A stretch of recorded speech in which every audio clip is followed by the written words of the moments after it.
Hi there, this is Jason Renshaw from EnglishITutor.com, and the subject of this tutorial from TOEFL IBTV is TOEFL writing and the integrated essay in particular. I'm going to be working with the example of the integrated task from my own TOEFL writing mentor system, Test 2. And I'm going to focus on taking notes from the reading passage. With the integrated task, you've got to read a passage and you've got to listen to a lecture. You've got to write a report that, combines and integrates the information across those two sources. And it's not an easy thing to do. You're given a lot of information and it comes at you quite quickly. So the ability to write a good integrated detailed report depends a lot on your ability to take effective notes. So I'm going to look at the idea of taking notes from the reading passage to start with in this tutorial.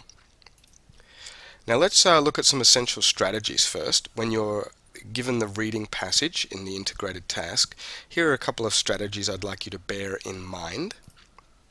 One is to remember that you have 3 minutes to read the passage.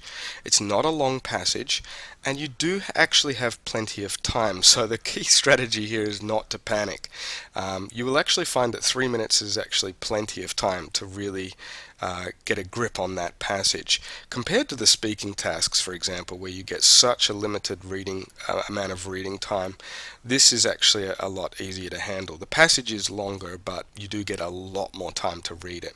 So the first strategy is don't panic when you see that reading passage. You've got plenty of time to sort of absorb it and take some notes about it. The next strategy is basically to skim through the passage first, to make sure you understand what it's generally about, and then on your note paper you want to identify the main topic and 2 to 3 main ideas. There'll be 2 to 3 supporting sort of main ideas or theories or arguments that support that main topic. So you want to jot these notes down first, briefly, and with plenty of space between them on the paper, on the left-hand side of your paper. And I say left-hand side of your paper because then later when you want to take your lecture notes, you're going to have space on the right-hand side of your paper to take those notes.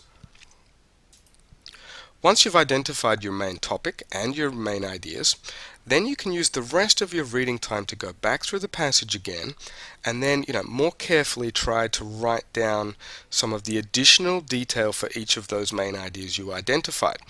And look, the point of this strategy is even if you run out of reading time and you don't get a lot of extra detail, at least you've identified the main ideas, and that's the most important thing.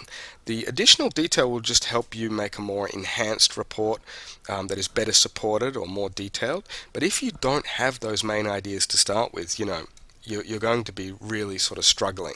A lot of people make the mistake of writing a lot of detailed notes about the first part of the reading passage, and they miss some of the information that comes later, and then they forget about it. So make sure you identify the main ideas first.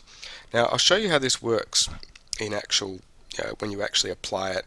If your note paper looks like this, you've divided it into 2 sections. You've got a section on your left to write your reading notes while you're reading, and then on the right later you're going to write your listening notes. So the first thing we do is identify what the topic was and the main ideas. So skimming through our passage, we go, well, in this case from Test 2 from TOEFL Writing Mentor, the general topic was about pop culture and how it affects language. Now you notice how I have just written language. Now I can remember that lang is going to stand for language. I'm not going to write the whole word language out. When you note take, it's very important to use abbreviations and short forms of words that you already know or that you will hopefully remember.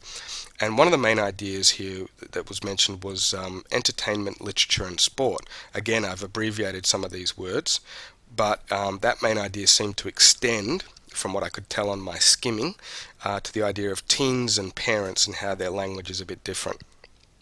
And the second main idea was variation across nations, the idea of pop culture and language varying across nations. So they're the sort of main ideas identified, and then I was able to go back and add details with the remainder of my reading time, and I was able to add these extra details here. And then the reading time ran out. So there's some strategy for you.